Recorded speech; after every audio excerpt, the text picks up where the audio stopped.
This is an iHeart podcast. Guaranteed human. I survived 9 months in captivity, and I've spent my life exploring how other people survive what should have destroyed them. I'm Elizabeth Smart, and these are the Survivor Files. Every week, I'm with survivors who lived through the unthinkable, abducted, stalked, controlled, and nearly silenced. These are stories about what it takes to make it out alive. Listen to the Survivor Files with Elizabeth Smart on the iHeartRadio app, Apple Podcasts, or wherever you get your podcasts. If your bookshelf and your For You page are equally important to your personality, welcome home. Pro Society is a weekly podcast that's part book club, part group chat for anyone who thinks Pride and Prejudice and Love Island deserve the same level of discourse. Each week, we're connecting the dots between books, the internet, and pop culture with your favorite writers, book talk creators, and plenty of overthought opinions. Yeah, I'm obsessed. Listen to Pro Society on the iHeartRadio app, Apple Podcasts, or wherever you get your podcasts. Did you hear the new episode of the Hey Jonas podcast? We are at D23, so we'll see who stops by. The cast of Frozen stopped by. Kristen Bell, Josh Gad, and Adina Menzel. I auditioned for Frozen. What? For Kristoff. They said, okay, what are you going to be singing today? I said, I don't know. That must have been why you didn't get it. That's probably why. Plus, John Stamos, Hayden Christensen from Star Wars, and more. And I guess I can share that... No way. Listen to the latest episode of Hey Jonas on the iHeartRadio app, Apple Podcasts, or wherever you get your podcasts. This show contains mature content and adult themes. It may not be suitable for young audiences.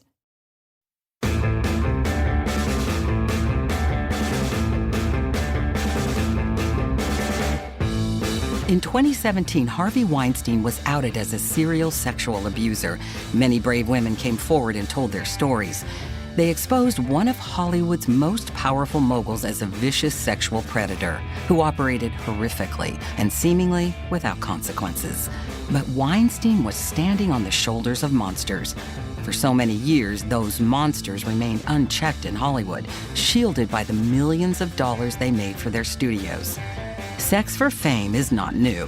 In fact, it's as old as Hollywood itself. There are few sex scandals more infamous in Hollywood than Roman Polanski's statutory rape of a 13-year-old girl.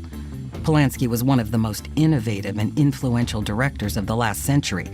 Rosemary's Baby, which he directed in 1968, reinvented the horror movie.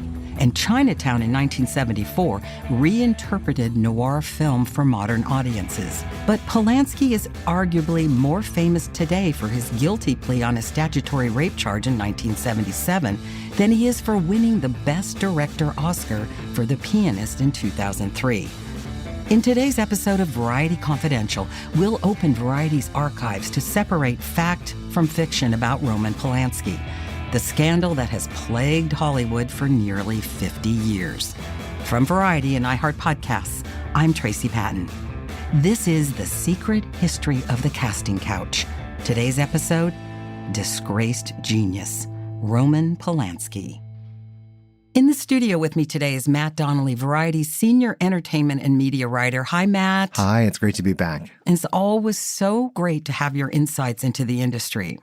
Well, this case is certainly fascinating, and I think one of the most important things to know about Polanski that modern audiences may not is that he represented something so exciting and new in cinema in the 60s and 70s. So it's not just that he was a successful director, but really a celebrity in his own right for what he represented. And I think all of that vision came with power. And I think a lot of that, flash and a lot of that integrity and a lot of that prestige blinded many he worked with to behavior that was going on behind the scenes. Yes, and later in the show, we'll discuss the outpouring of support in Hollywood for Polanski in 2009, 30 years after he pleaded guilty to statutory rape. And then we'll look at some of the big names in Hollywood who reconsidered that support in the Me Too era. And small spoiler, one person who did not walk back his support for Polanski was Harvey Weinstein. And we're going to talk about that, too, at the end of the show. So Roman Polanski is considered one of the top film directors of the past 60 years, but a lot of people today might not know exactly who he is. Yes, and it's likely that even people who've never heard of Polanski or who've never seen Chinatown and Rosemary's Baby have probably heard of his wife, the beautiful young actress Sharon Tate. Her fame came through a tragedy. She was murdered by members of the Charles Manson cult in August 1969. Sharon and 4 house guests were killed in her home in LA's Benedict Canyon. Making it even more tragic, Sharon was pregnant and due to deliver in just 10 days. But the gruesome murder of his wife and unborn son was not the first tragedy Roman had experienced.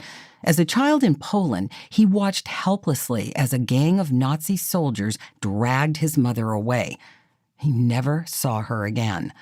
Polanski's arrest for statutory rape came just 7 years after his wife and unborn son were murdered.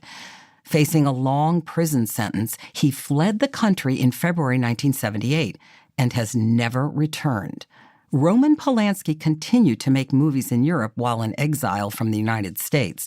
He has won Golden Globe Awards, an Oscar, and prizes at the top festivals. In 2009, dozens of Hollywood directors, producers, and stars signed a petition in support of ending Polanski's exile. But in recent years, more women have come forward to accuse Polanski of sexual abuse. And, as a result of the Me Too movement, many of Roman's former supporters have publicly disavowed him. Now, of course, we want to discuss more about that rape charge, but first, let's talk about his early life. Yes, he was born in Paris in 1933. His parents, who were Polish Jews, returned to Poland in 1936. 3 years after they moved to Krakow, the Nazis invaded Poland. When Roman was 6 years old, his family and all the other Jews were confined into the city's ghetto.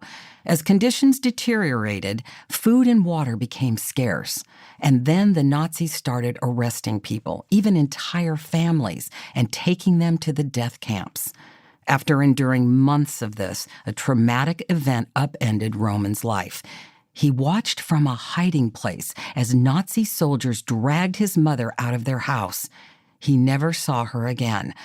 They came back later and took his father, uncle, and other family members. As the war raged on around him, Roman survived by living on the streets and then for a few years in the country with a Catholic family. When the war ended, his father and uncle were liberated from the camps. They were reunited in the ghetto, and at age 12, Roman began putting the pieces of his life back together. After his schooling resumed, he found his calling in filmmaking. In the early 1950s, he attended a film school in the city of Lodz, where he made a series of experimental short films. By now it's 1962, and Polanski makes his first full-length feature film, Knife in the Water. Now, this was an atmospheric drama about a couple who encounters a young hitchhiker, which creates trouble in their marriage. And it earned a Best Foreign Film Oscar nomination in 1963 and won a BAFTA award and a prize at the Venice Film Festival the following year. Polanski was broke then, so his travels were funded by a Polish-American film producer named Gene Gutowski. After the success of Knife in the Water, they formed Cadre Films, with Gutowski as producer and Polanski as director. Their first project as Cadre was Repulsion, in which a beautiful woman racked with sexual phobias has a psychotic breakdown in her London apartment. It was an international breakthrough for Catherine Deneuve, who had made more than a dozen films in France, including the classic The Umbrellas of Cherbourg. Repulsion proved to be a game-changer for Polanski, with critics calling him the new Alfred Hitchcock. It had its detractors, but it was a critical and financial success and won top prizes at the Venice and Berlin film festivals. Cadre was less successful with their next project, a bizarre comedy horror film titled Cul-de-sac.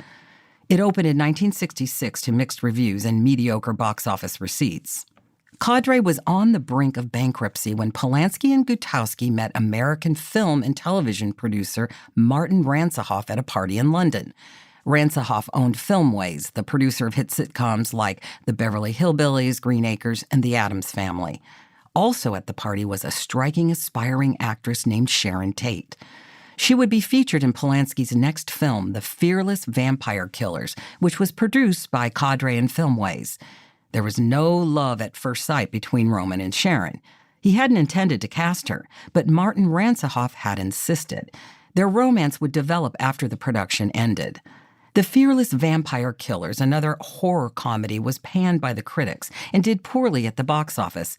Polanski blamed Ransohoff for turning the movie into a Transylvanian Beverly Hillbillies. Cadre's next deal would produce Polanski's biggest hit to date, Rosemary's Baby, the story of a Manhattan woman who was pregnant with Satan's child. It was also Polanski's first U.S. production, with filming in both Hollywood and New York.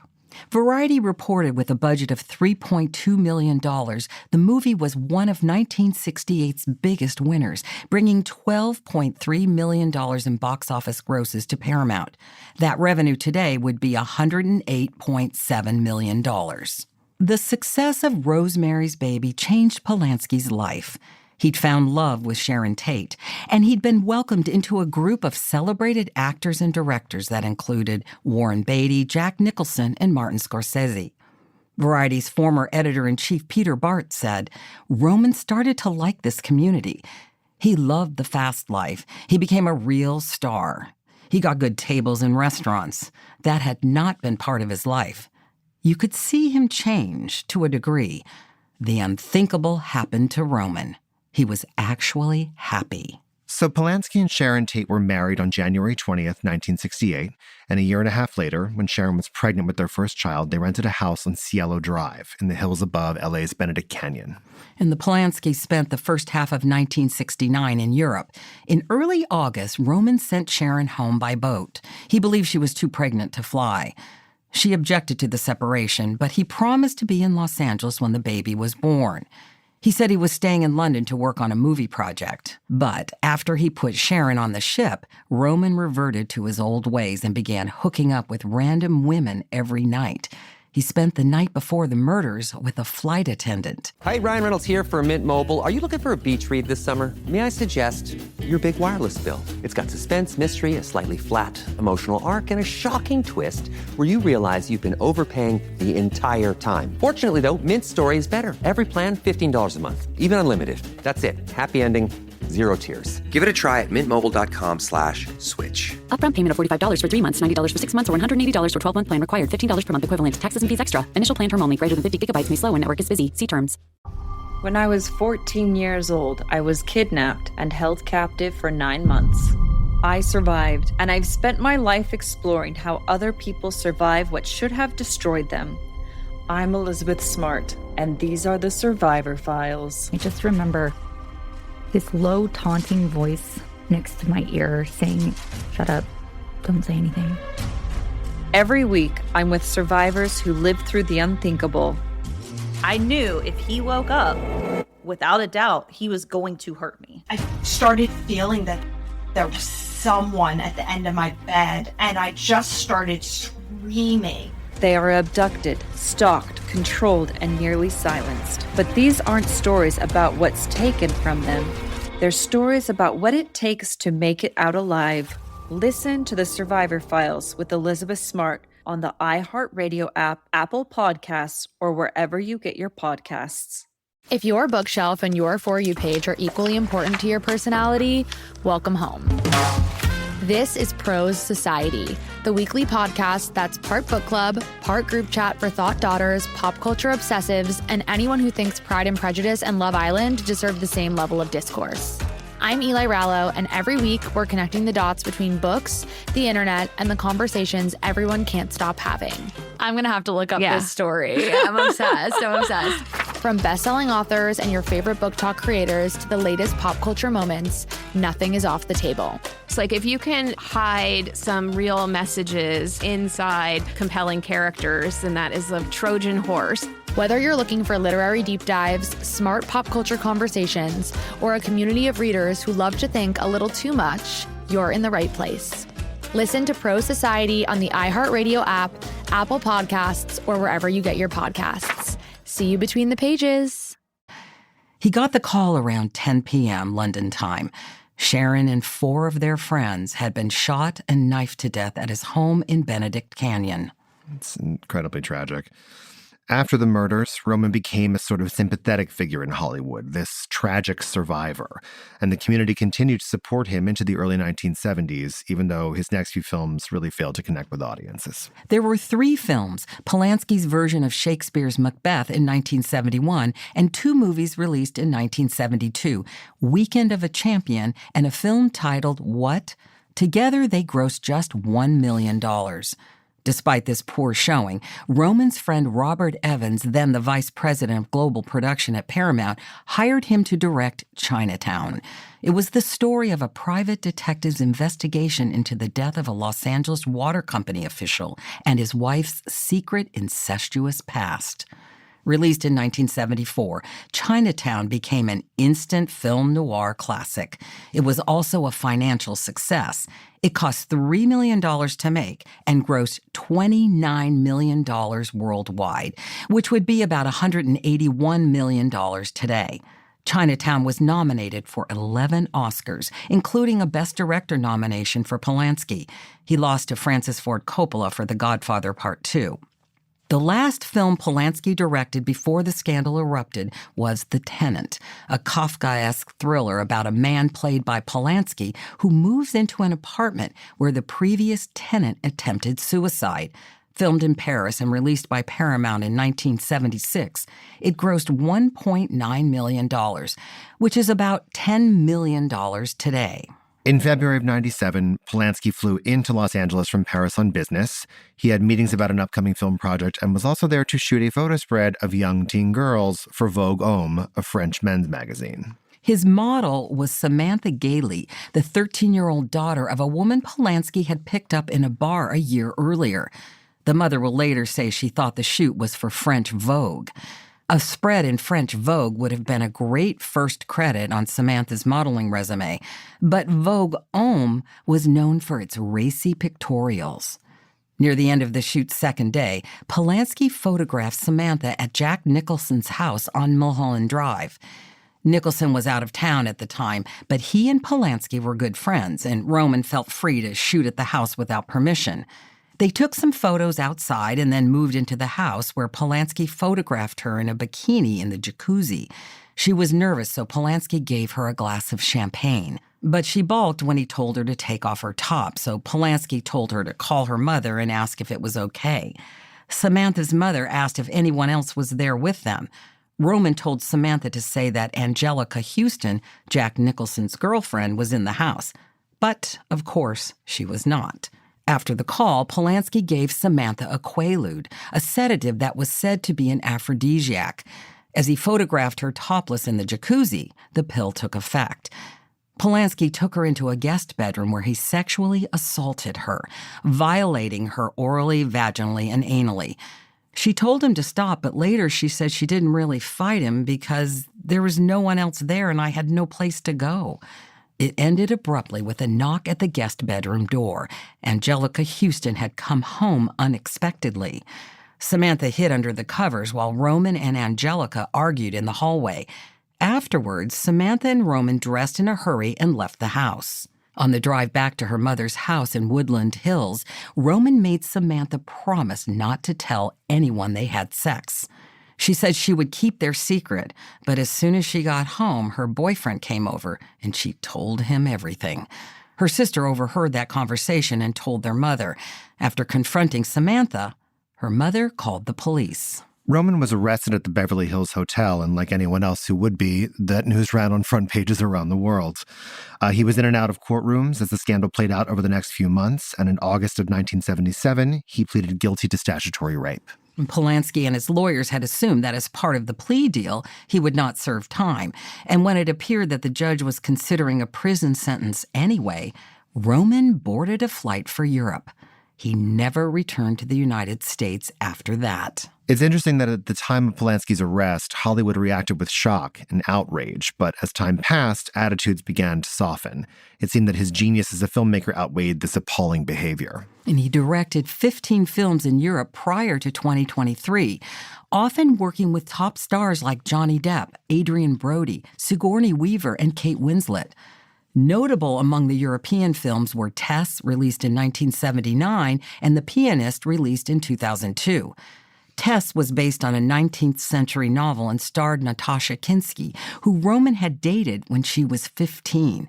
It grossed $20 million worldwide, or about $85 million today, and was nominated for 6 Oscars. The Pianist was an even bigger success. It was based on the true story of composer Władysław Szpilman's internment in a Nazi concentration camp. It grossed $120 million worldwide and was nominated for 7 Oscars, including Best Actor for its star Adrien Brody and Best Director for Polanski. Fearing arrest if he returned to the United States, Polanski did not attend the ceremony.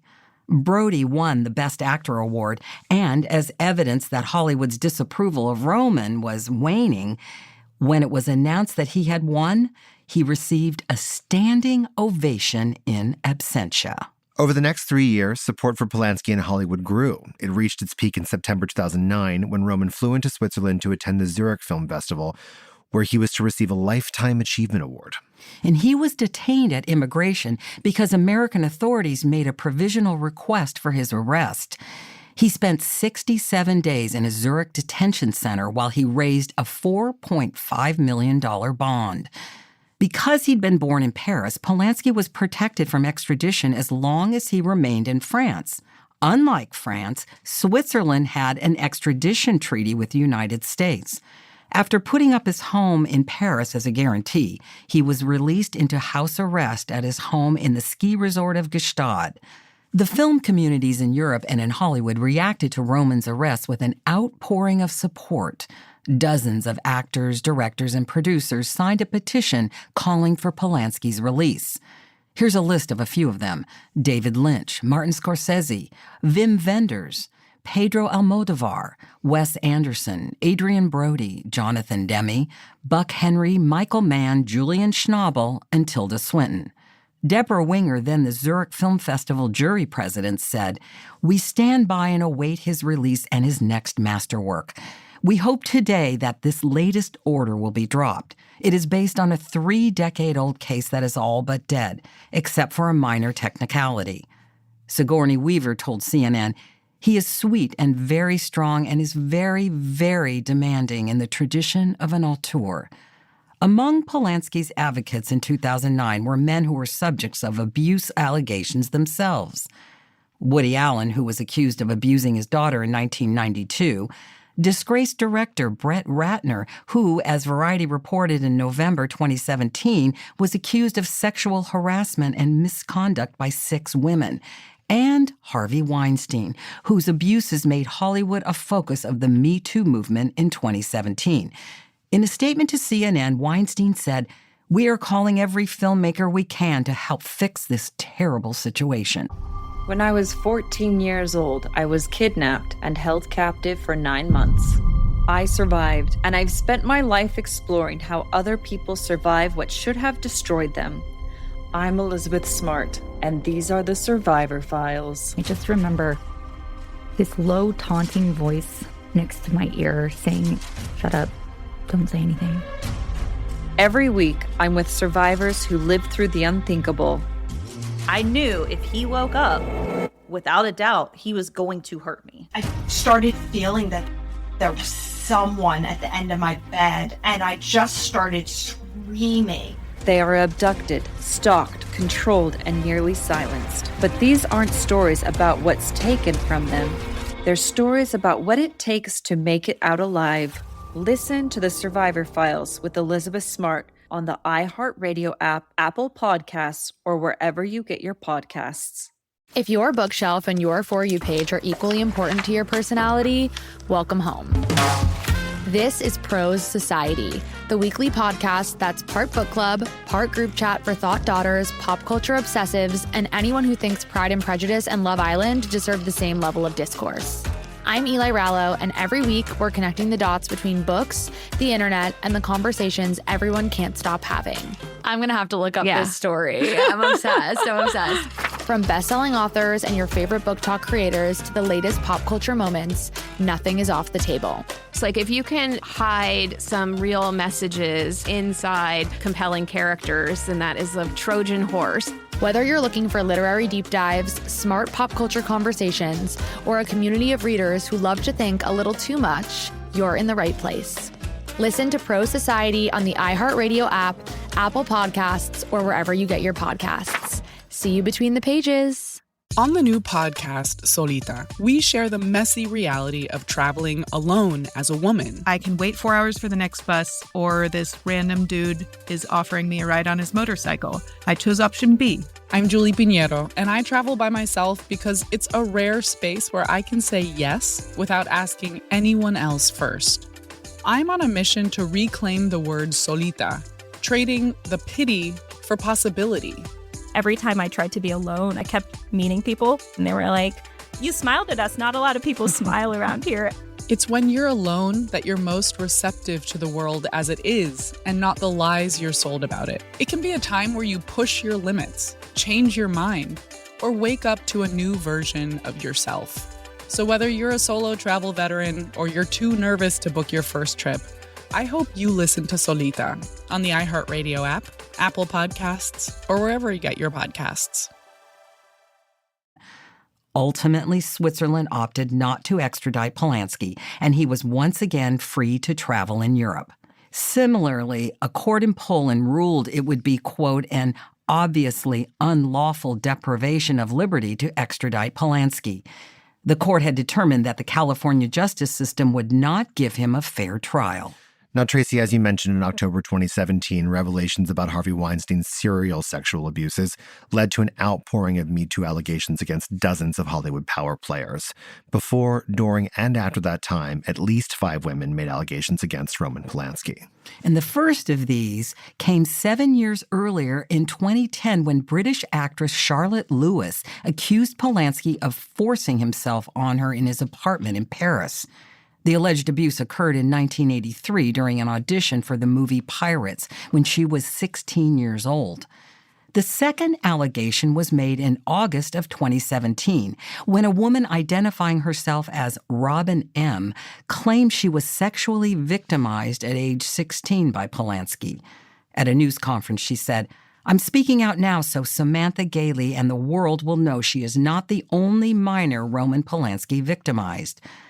When Polanski heard about her accusation, he told his attorney, "I don't know what this is about. What could this be?" In October 2017, Renate Langer, a former child model who appeared in Polanski's film titled What?, claimed that Polanski had raped her when she was 15 years old. She said the alleged assaults occurred in 1972 during auditions for the film at Polanski's home in Gstaad, and later while the movie was being filmed in Rome. Variety reported in December 2017 on another alleged assault that occurred in 1975.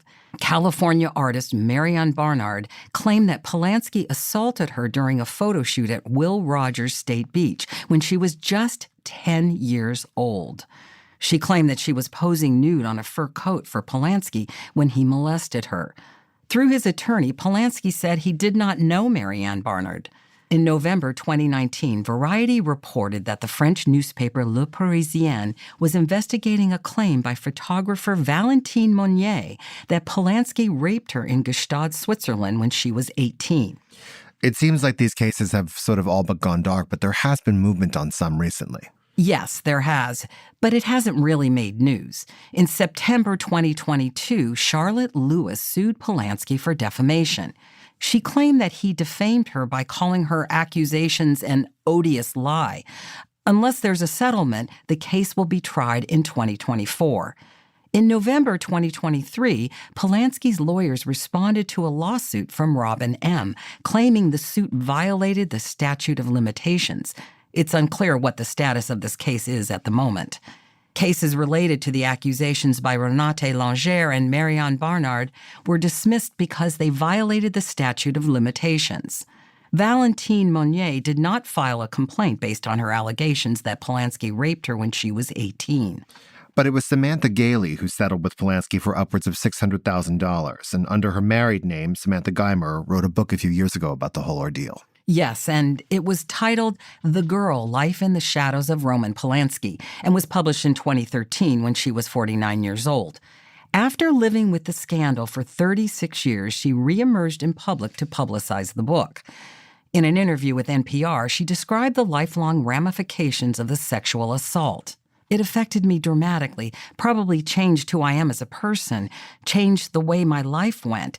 But since it happened, it's hard to judge what might have been different if it didn't happen. But I was angry at my poor mother, who felt horrible and guilty. She also said she received a letter from Polanski in 2009. It read in part, "I want you to know how sorry I am for having so affected your life. The fault was mine, not your mother's. I hope the pressure of the media has alleviated and that your family brings you much happiness." She said she was surprised to receive the note. She didn't need an apology, but it alleviated some of the pain and anger that her mother, her husband, and their family had been feeling. Samantha also summed up where she landed emotionally after decades at the center of the media frenzy. Polanski and I have both been on the wrong end of the law. The publicity, people's comments toward both of us that are just nasty and horrible. So we end up having a lot in common, which is strange, but that's true. That's how this has worked out.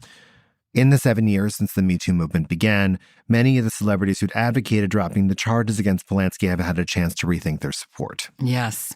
And one famous director who walked back his support was Quentin Tarantino. On the Howard Stern radio show in 2003, he said, "Polanski didn't rape a 13-year-old. It was statutory rape. That's not quite the same thing. He had sex with a minor, all right. That's not rape. To me, when you use the word rape, you're talking about violent throwing them down."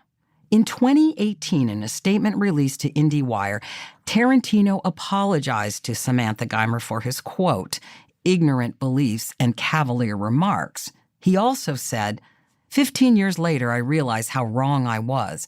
Ms. Geimer was raped by Roman Polanski. I incorrectly played devil's advocate in the debate for the sake of being provocative. I didn't take Ms. Geimer's feelings into consideration, and for that, I'm truly sorry. So, Ms. Geimer, I was ignorant and insensitive, and above all, incorrect. Kate Winslet voiced her support for Polanski in September 2017, a month before the Harvey Weinstein scandal broke. In an interview with the New York Daily News, she said, "Having thought it all through, you put it to one side and just work with the person. Woody Allen is an incredible director. So is Roman Polanski. I had an extraordinary working experience with both of those men, and that's the truth."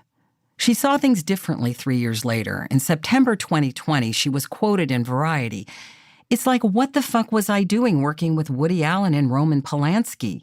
It's unbelievable to me now how those men were held in such high regard, so widely in the film industry for as long as they were. It's fucking disgraceful. I have to take responsibility for the fact that I worked with them both," she said. "I can't turn back the clock. I'm grappling with those regrets. But what do we have if we aren't able to just be fucking truthful about all of it?" So, Matt, let's talk about the sea change in opinion about Polanski from 2009 to today. And it was in 2009 that so many important people signed the petition to have the charges against him dropped. Do you think their reevaluation was enough, Matt? I don't know. I mean, it's funny recapping everything that's happened over the course of his life and just the sort of very confusing mixed signals back and forth over these egregious charges. I think there are a couple of things that are interesting. First, I think, was in 2020 when the Film Academy expelled him formally. That was a major message to everyone that whether or not you supported him then or now, that Hollywood will not stand for this level of behavior. And what's really fitting to me in a sense of justice, although I'm sure nowhere near what some of these accusers would have hoped for, is the erosion of Polanski's legacy. I think that we'll all remember Rosemary's Baby as a Mia Farrow film and Chinatown as one of Jack Nicholson's best. But he himself, I don't think, has any place in the annals of time here. Exactly.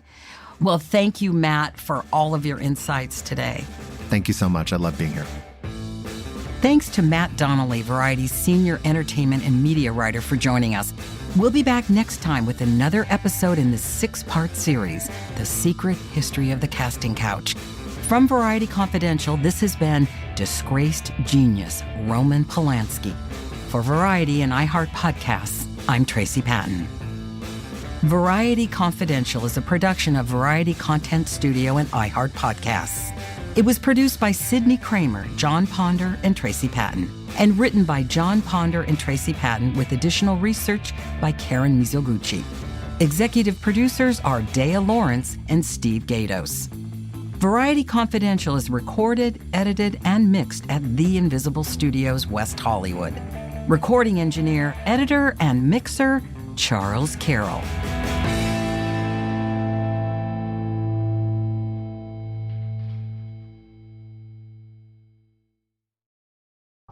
I survived 9 months in captivity, and I've spent my life exploring how other people survive what should have destroyed them. I'm Elizabeth Smart, and these are the Survivor Files. Every week, I'm with survivors who lived through the unthinkable, abducted, stalked, controlled, and nearly silenced. These are stories about what it takes to make it out alive. Listen to the Survivor Files with Elizabeth Smart on the iHeart Radio app, Apple Podcasts, or wherever you get your podcasts. If your bookshelf and your For You page are equally important to your personality, welcome home. Pro Society is a weekly podcast that's part book club, part group chat for anyone who thinks Pride and Prejudice and Love Island deserve the same level of discourse. Each week, we're connecting the dots between books, the internet, and pop culture with your favorite writers, book talk creators, and plenty of overthought opinions. Yeah, I'm obsessed. Listen to Pro Society on the iHeart Radio app, Apple Podcasts, or wherever you get your podcasts. Did you hear the new episode of the Hey Jonas podcast? We are at D23, so we'll see who stops by. The cast of Frozen stopped by. Kristen Bell, Josh Gad, and Idina Menzel. I auditioned for Frozen. What? For Kristoff. They said, okay, what are you going to be singing today? I said, I don't know. That must have been why you didn't get it. That's probably why. Plus, John Stamos, Hayden Christensen from Star Wars, and more. And I guess I can share that, No way. Listen to the latest episode of Hey Jonas on the iHeart Radio app, Apple Podcasts, or wherever you get your podcasts. This is an iHeart podcast. Guaranteed human.